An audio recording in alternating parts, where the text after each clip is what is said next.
wa man tabi'ahum bi ihsanin ila yaumiddin.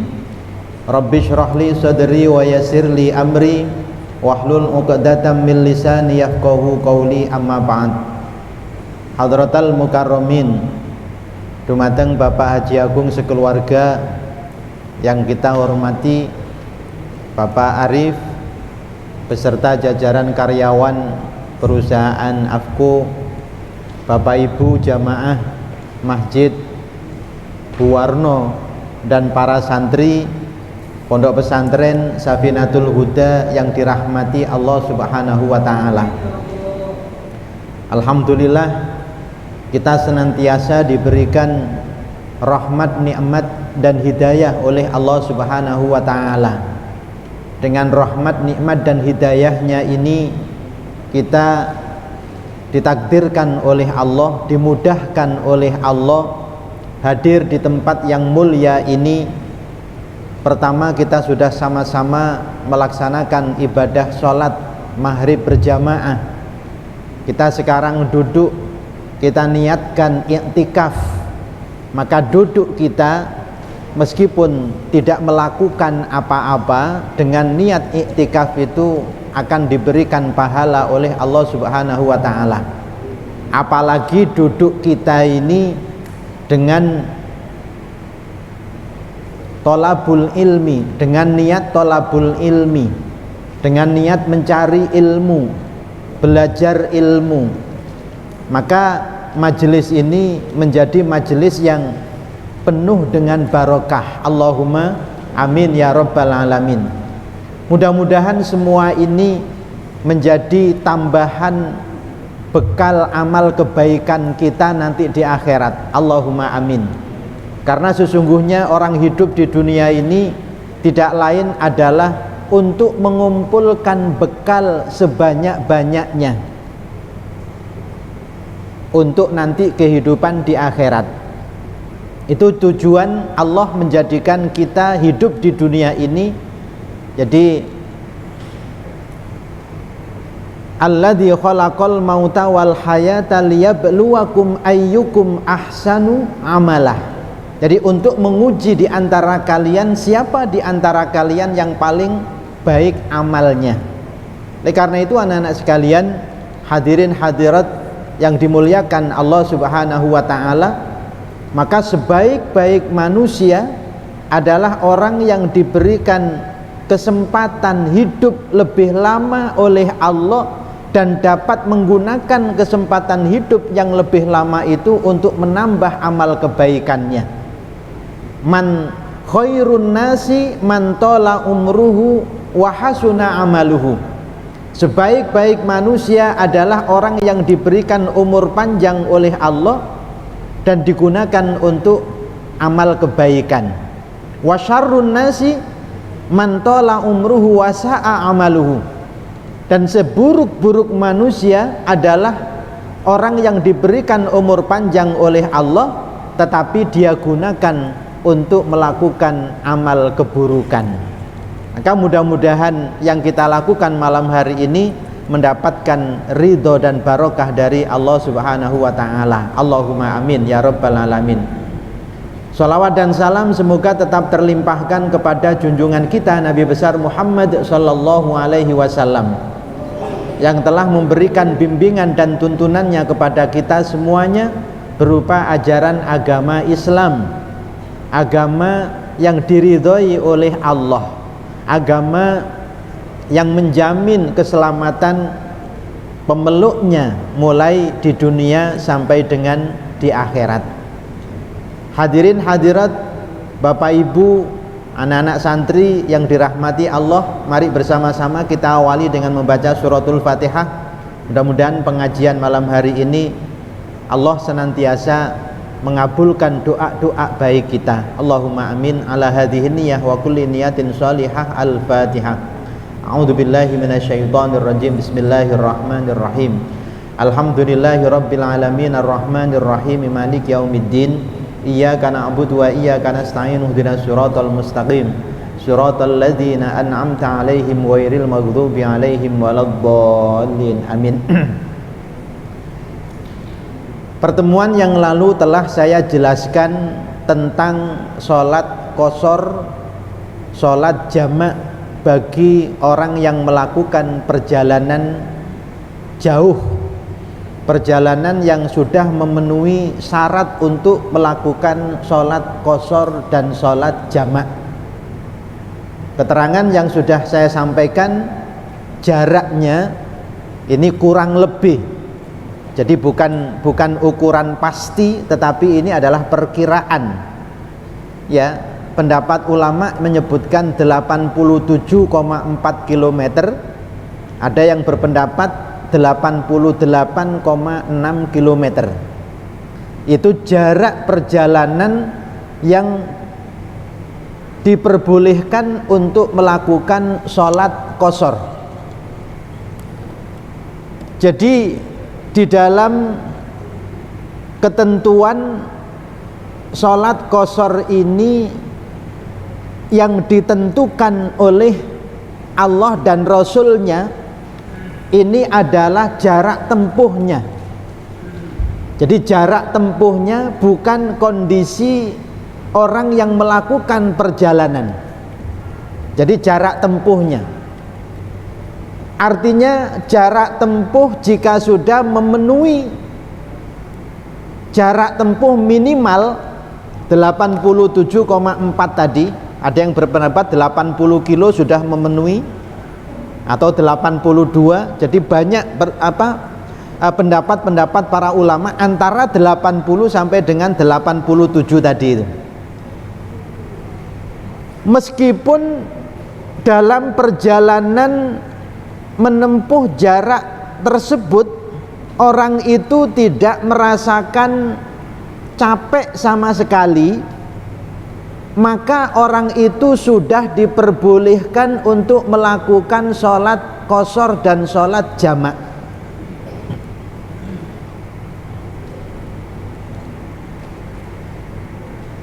Di sisi yang lain, ketika seseorang melakukan perjalanan yang tidak sampai memenuhi jarak minimal diperbolehkan sholat qashar tadi, misalnya hanya melakukan perjalanan 50 km atau 60 km, ini kan di bawah jarak minimal yang diperbolehkan untuk melakukan sholat qashar. Meskipun perjalanan sejauh 50 km atau 60 km itu dia sudah merasakan lelah, merasakan capek, payah, berat, karena jarak tempuhnya ini masih belum memenuhi jarak tempuh minimal, maka belum diperbolehkan untuk melakukan sholat qashar dan jamak. Ini yang harus kita pahami betul anak-anak sekalian. Jadi musafir yang diperbolehkan untuk melaksanakan sholat qashar dan sholat jamak, atau diperbolehkan untuk tidak berpuasa, itu dilihat dari jarak tempuhnya, bukan dilihat dari kondisi orang yang melakukan perjalanan tersebut. Maka misalnya orang melakukan perjalanan dari Jombang ke Surabaya, dari Surabaya ke Jakarta dengan naik pesawat. Surabaya Jakarta itu hanya 1,5 jam, di tiketnya itu 1,5 jam. Tapi jarak tempuhnya sudah melebihi jarak minimal, sudah lebih dari 80 kilo. Maka meskipun sampai di Jakarta itu tidak merasa capek sama sekali, tidak merasa lelah sama sekali, maka sudah diperbolehkan untuk melakukan sholat qashar dan sholat jamak. Meskipun Jombang Mojokerto, ya jaraknya kan tidak sampai 80 kilo, hanya 30 kilo, atau Jombang Krian, karena perjalanannya tidak menggunakan mobil apalagi pesawat, hanya naik sepeda, itu pun sepeda pancal, naik sepeda pancal. Jombang Krian capek enggak kira-kira? Pernah tak sampean? Oh belum pernah. Kira-kira perjalanan Jombang ke Krian sampean naik sepeda pancal pasti capek, pasti lelah ya, apalagi yang enggak pernah naik sepeda pancal, bisa-bisa enggak sampai Krian, itu sudah enggak kuat melanjutkan perjalanan. Karena jarak tempuhnya tidak mencapai syarat minimal 80 km, maka meskipun kondisinya sudah capek, kondisinya sudah lelah, belum diperbolehkan untuk melakukan sholat qashar dan sholat jamak, atau tidak diperbolehkan untuk meninggalkan puasa. Ini yang harus kita pahami. Maka tentang sholat qashar ini disebutkan oleh Allah di dalam surat An-Nisa ayat 101. Firman Allah, A'udzu billahi minasy syaithanir rajim. Bismillahirrahmanirrahim. Wa idza darabtum fil ardi falaysa 'alaikum junahun an taqsuru minas shalah falaysa 'alaikum junahun an taqsuru minas salati in khiftum ay yaftinakumul ladzina kafaru. Ini ayat yang digunakan sebagai dalil untuk sholat qashar. Mari kita terjemahkan. Wa idza darabtum fil ardi, dan jika kalian melakukan perjalanan di muka bumi, melakukan perjalanan di muka bumi, di sini jarak tempuhnya ditentukan oleh hadis yang sudah kita baca. Kalau di ayat ini kan hanya melakukan perjalanan di muka bumi, jarak tempuhnya tidak disebutkan di sini. Itulah pentingnya antara Quran dan hadis.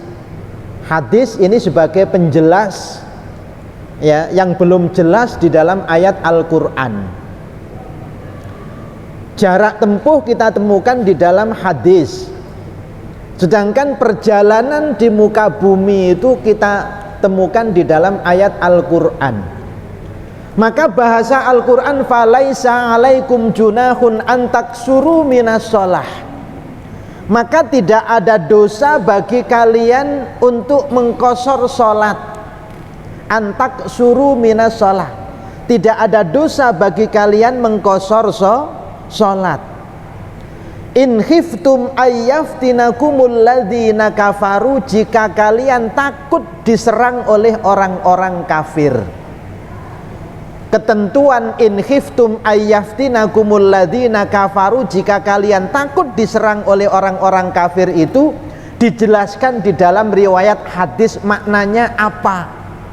Apakah sholat qashar itu baru diperbolehkan kalau memang ada ketakutan diserang oleh orang kafir? Bagaimana kalau perjalanannya ini tidak ada rasa takut? Karena orang-orang kafir tidak berani menyerang, atau kita hidup di negara yang aman sehingga tidak ada kekhawatiran akan diserang oleh orang lain. Maka ini pernah ditanyakan kepada sahabat Ya'la bin Umayyah namanya, kepada Sayyidina Umar bin Khattab radhiyallahu an. Kata Ya'la, wahai Umar, ayat tentang bolehnya mengqashar sholat itu di situ disebutkan jika kalian takut diserang oleh orang-orang kafir. Sedangkan kita sekarang ini sudah hidup aman, sudah tidak takut diserang oleh orang-orang kafir. Kata sahabat Umar, ajibta ma ajibtu. Saya juga penasaran dengan ayat ini. Saya juga belum memahami ayat ini. Mari kita bersama-sama datang kepada Rasulullah untuk menanyakan hal ini. Maka kemudian ketika ditanyakan kepada Rasulullah bagaimana Rasulullah tentang ayat ini, di situ disebutkan tidak ada dosa bagi kalian mengqashar sholat jika kalian takut diserang oleh orang-orang kafir. Sedangkan keadaan kita sekarang ini tidak ada lagi rasa takut diserang oleh orang kafir. Jawabannya Rasulullah apa? Qala Rasulullah sallallahu alaihi wasallam, shadaqatun tasaddaqallahu biha alaikum faqbalu shadaqatahu. Kata Rasulullah, jawabannya apa? Itu adalah sedekah yang diberikan oleh Allah kepada kalian. Salat qashar itu adalah sedekah yang diberikan oleh Allah kepada kalian yang melakukan perjalanan jauh. Faqbalu shadaqatahu, maka terimalah sedekahnya. Artinya bahwa ayat in khiftum ayyaftinakumul ladzina kafaru, jika kalian takut diserang oleh orang kafir, itu tidak menjadi sebab diperbolehkannya sholat qashar. Tapi yang menjadi sebab diperbolehkannya sholat qashar itu adalah melakukan perjalanan jauh. Jauh di situ adalah jarak tempuh minimal, tadi sudah kita terangkan, 80 kilo menurut sebagian ulama, 82 kilo atau 87 atau 88, ya, paham ya? Jadi ini yang harus kita pahami betul, sehingga kita yang melakukan perjalanan, sampean yang dari luar Jawa misalnya pulang naik pesawat, ya enggak terasa capek, bilang saya enggak capek sama sekali, saya pulang di perjalanan tidak merasakan lelah sama sekali, padahal jarak tempuh sampean sudah lebih dari 80 kilo.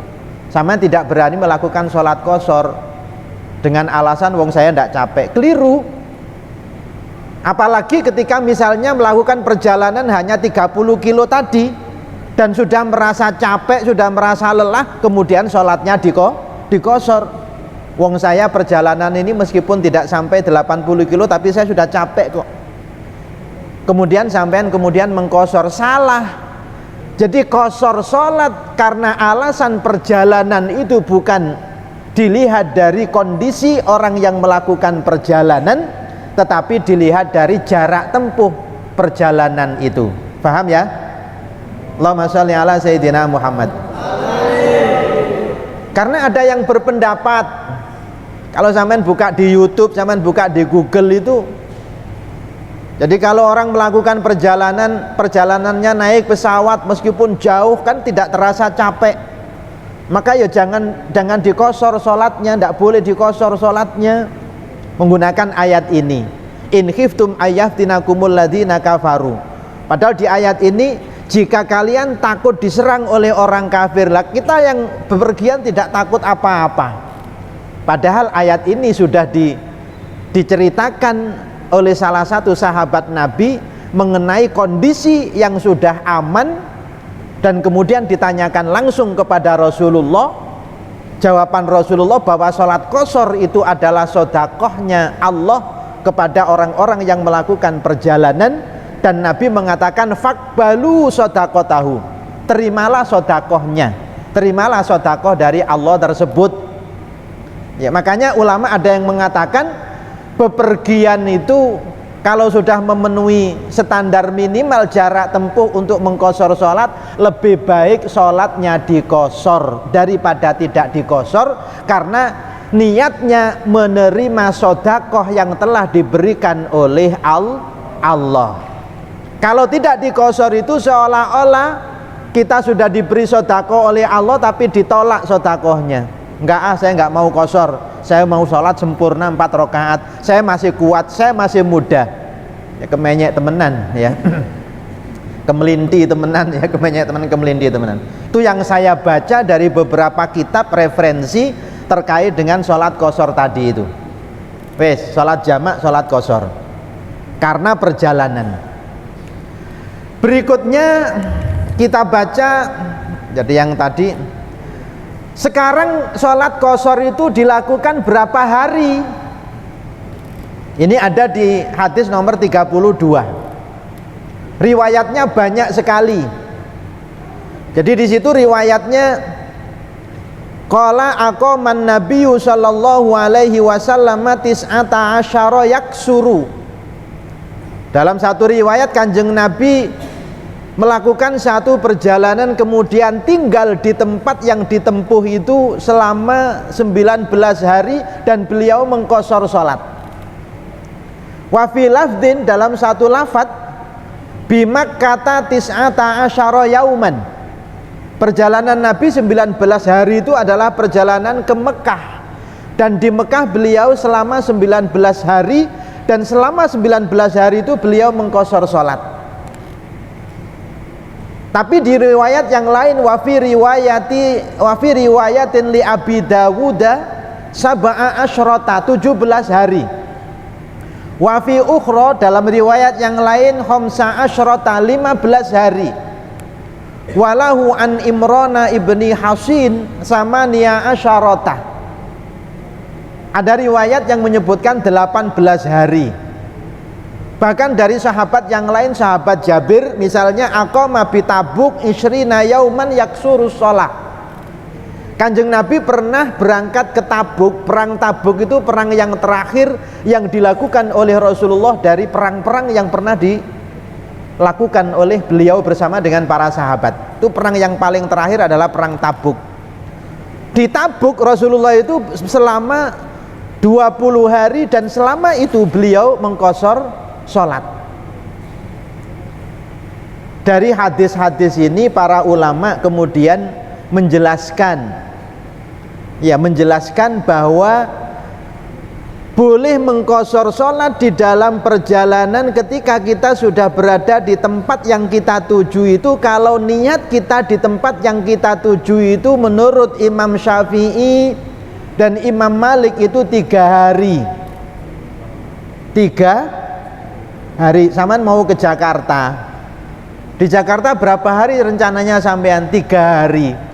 Maka selama 3 hari sampean di Jakarta itu sampean diperbolehkan untuk mengqashar sholat. Tapi kalau di Jakarta berangkat dari rumah sudah niat berangkat ke sana 1 minggu, berarti 7 hari, berarti lebih dari 3 hari.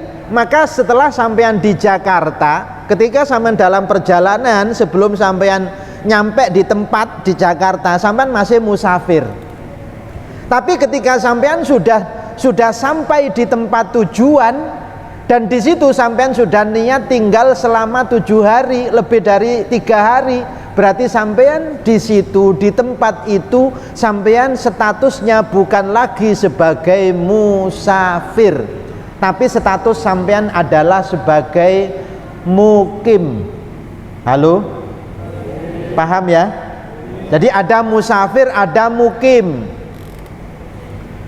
Mukim itu yang niat tinggal lebih dari 3 hari. Sampean yang dari luar Jawa atau yang dari Jawa tapi yang jaraknya dari tempat ini lebih dari 80 kilo, dari Jawa Tengah misalnya, dari Tegal, dari Pati, dari Rembang, atau dari daerah yang lain, yang pokoknya jaraknya ke sini sudah lebih dari 80 kilo. Sampean berangkat dari rumah mau ke pondok, sampean di pondok itu niat tinggal berapa hari? Halo? Niat berapa hari sampean tinggal di pondok? Setahun. Ada yang niat tinggalnya 2 tahun. Saya niat setahun karena setahun saya harus selesai hafal Quran. Saya 2 tahun, saya setahun nggak mampu, saya 2 tahun selesai hafal Quran. Ada yang saya 3 tahun karena saya baru belajar Al-Quran.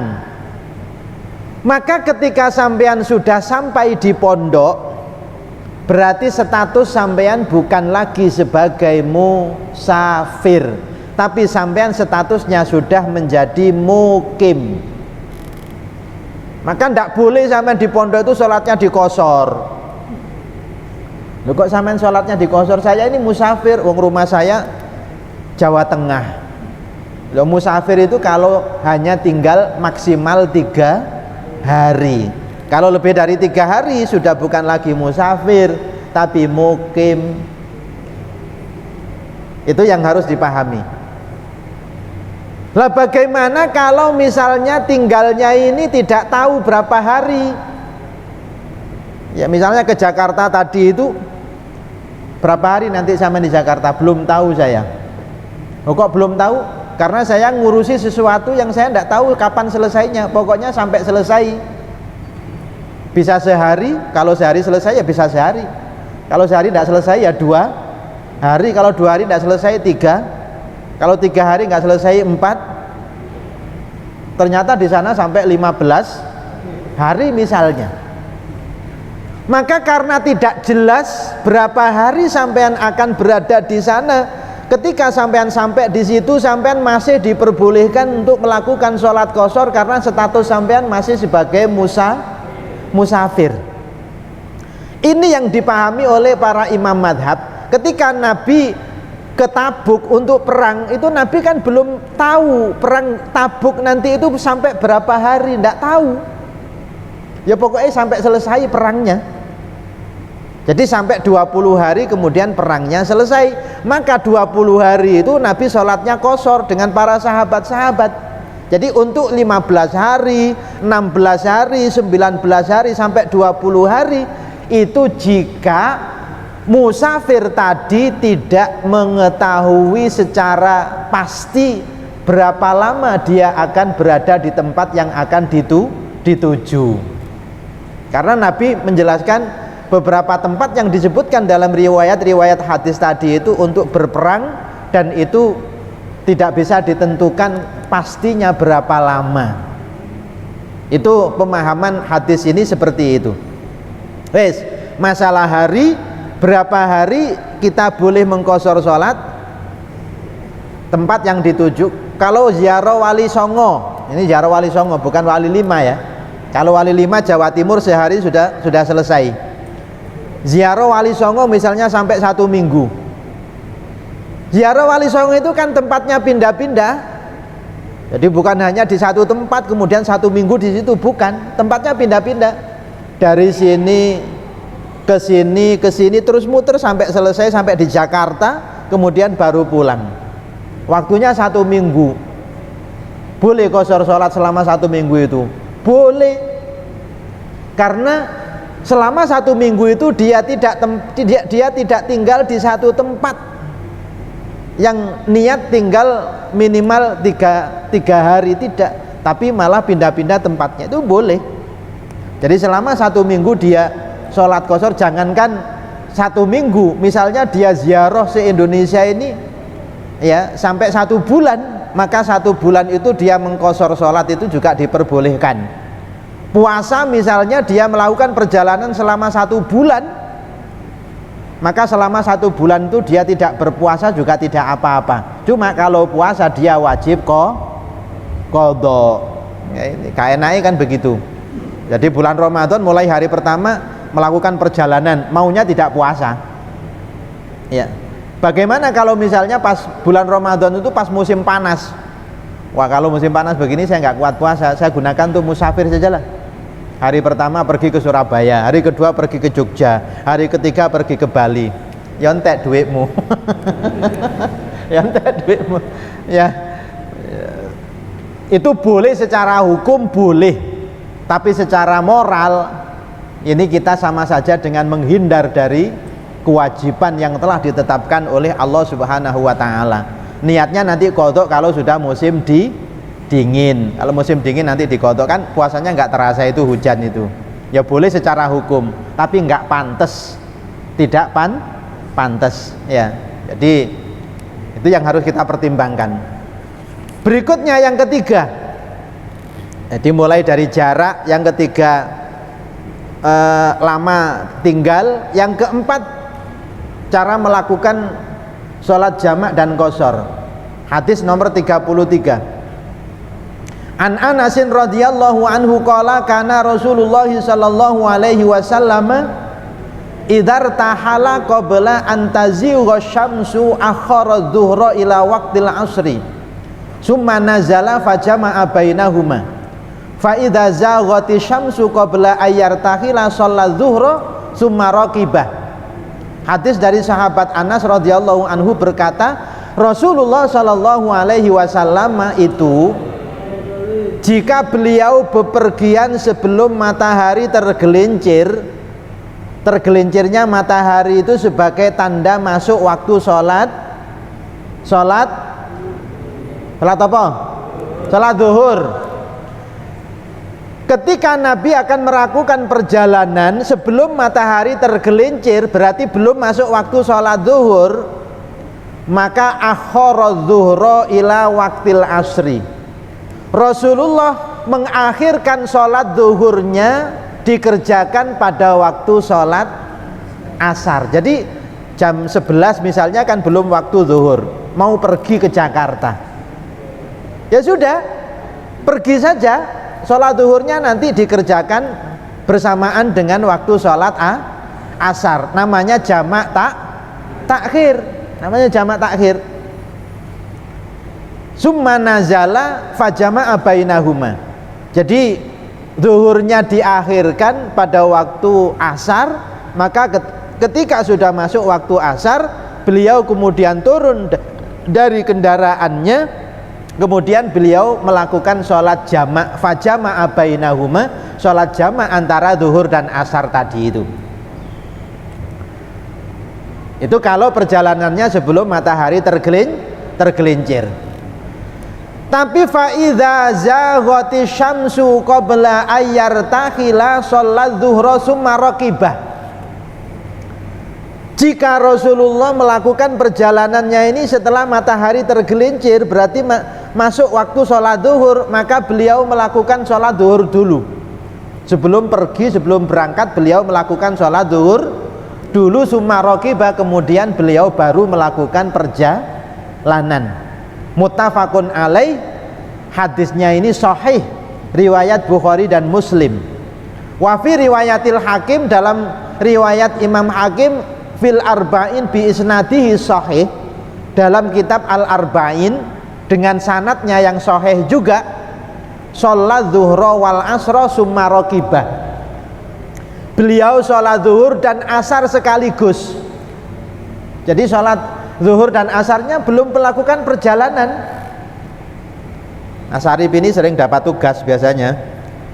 Kalau sampean berangkatnya Mas Arif setelah masuk waktu zuhur, sampean berangkat tugasnya jauh, sudah memenuhi syarat qashar dan jamak, tugasnya ke Jakarta misalnya. Ini pesawatnya berangkatnya ini misalnya jam berapa? Jam 3, pesawatnya jam 3. Sampean harus nyampe di sana jam 2. Di sini sampean jam 12 berangkat, jam 12 sudah masuk waktu sholat zuhur. Kalau sampean sholat asarnya, kalau sampean tidak sholat asar sekalian, asarnya akan hilang nanti. Karena ketika nyampe di bandara jam 2 ini sudah harus masuk, jadi check in, nanti masuk pesawat sebelum jam 3, sebelum masuk waktu sholat asar. Perjalanan 1,5 jam, berarti jam 4:30 itu turun pesawat, dan mungkin kalau bawa bagasi dan lain sebagainya bisa jadi langsung masuk maghrib, sholat waktu asarnya tidak ada. Maka sampean jam 12 berangkat dari sini itu sudah lewat waktu sholat zuhur, maka Mas Arif sampean sholat zuhur dan sholat asar sekaligus di jamak takdim, tapi tidak dikosor. Tidak dikosor. Loh, kenapa kok tidak dikosor? Kosor itu hanya boleh dilakukan oleh musafir.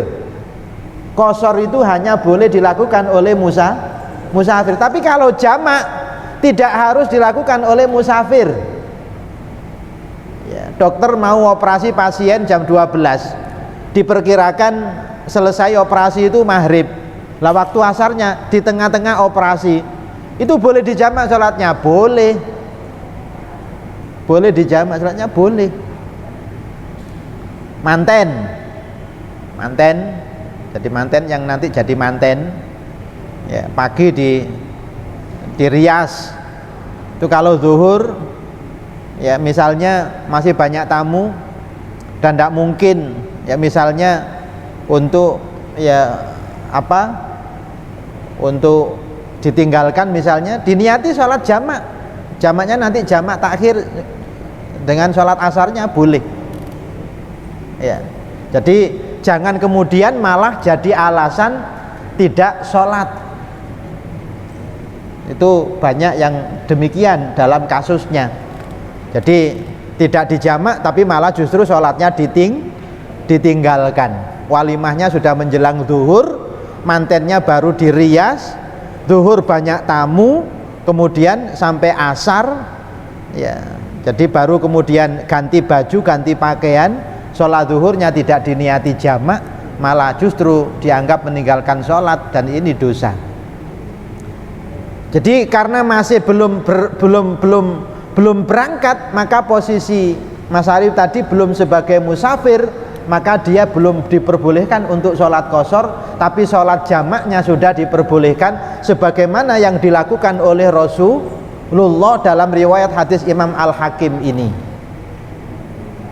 Itu. Jadi yang ketiga, mudah-mudahan kita bisa memahaminya ini. Wali Abi Nu'aim fi Mustahrij Muslim kana idza kana fi safarin fazalati syamsu shalla dzuhra wal asra jami'an sumartahala. Bahkan di dalam hadis Abu Nu'aim ini juga di dalam kitab Mustakhrajnya Imam Muslim, ini sama dengan yang riwayat Imam Al-Hakim tadi, bahwa Rasulullah itu ketika akan bepergian ternyata matahari sudah tergelincir, sholat zuhra wal asra jami'an, maka beliau sholat zuhur dan asar sekaligus, sumartahala, baru kemudian beliau berangkat. Ini namanya sholat jamak, tapi tidak dikosor. Bapak Ibu, yang terakhir dalam sholat jamak, kalau sholat jamak takdim biasanya tidak ada masalah. Jamak takdim misalnya antara zuhur dan asar, mesti sholatnya zuhur dulu baru kemudian asar. Jamak takdim antara maghrib dan isya, mesti maghrib dulu baru kemudian isya. Sekarang kalau jamak takhir, seperti tadi berangkat sebelum zuhur, maka sholat zuhurnya nanti dikerjakan bersama-sama dengan sholat asar pada waktu asar. Berarti sholatnya jamak takhir. Atau berangkat sebelum maghrib, maka berangkat saja, nanti sholat maghribnya dikerjakan bersama dengan sholat isya di waktu isya, jamak takhir namanya.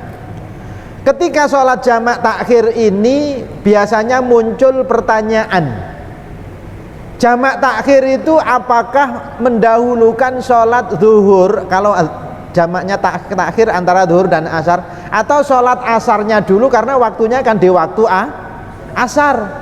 Apakah sholat zuhur dulu baru asar, atau asar dulu baru zuhur? Nah, jawabannya sampean yang mana? Sampean yang pernah sampean lakukan zuhur dulu apa asar dulu? Asar dulu baru zuhur. Asar dulu baru zuhur. Itu boleh. Itu boleh. Tapi ada yang lebih utama. Ini yang mazhab Syafi'i, yang lebih utama zuhur dulu, bukan asar dulu. Zuhur dulu baru kemudian asar. Kenapa zuhur dulu? Sesuai urutan. Sesuai urutan, bukan sesuai waktu, tapi sesuai urutan. Antara zuhur dan asar itu lebih dulu zuhur, baru kemudian asar. Maka meskipun jamak takhir, pada waktu kita mengerjakan zuhur dan asar itu di waktu asar, maka yang pertama dikerjakan sholat zuhur dulu, baru kemudian asar. Itu yang lebih utama menurut mazhab Syafi'i. Tapi misalnya asar dulu baru kemudian zuhur, itu diperbolehkan. Kayaknya cuma kalau jamaah ini harus ditanya dulu, harus tanya dulu. Kalau jamaah, imam ini sholat asar dulu apa zuhur dulu, tanya, jangan sampai berbeda ya, imamnya sholat asar, makmumnya sholat zuhur, atau sebaliknya makmumnya sholat asar, imamnya sholat zuhur. Jadi harus diberitahukan, imamnya jangan diam aja, dianggap makmum wis ngerti kabeh ya. Itu terakhir dalam bab sholatnya orang yang melakukan perjalanan ini. Mudah-mudahan kita semuanya bisa memahami, dan ketika kita melakukan perjalanan, terutama santri-santri ya, terutama juga Mas Arif, saya sendiri, ketika dalam perjalanan itu betul-betul bisa melaksanakan ibadah sholat ini sesuai dengan tuntunannya. Allahumma amin ya rabbal alamin. Demikian kurang lebihnya mohon maaf, mudah-mudahan menjadi ilmu yang manfaat dan barokah. Allahumma amin. Wallahul muwaffiq ila aqwamit thoriq. Wassalamualaikum warahmatullahi wabarakatuh.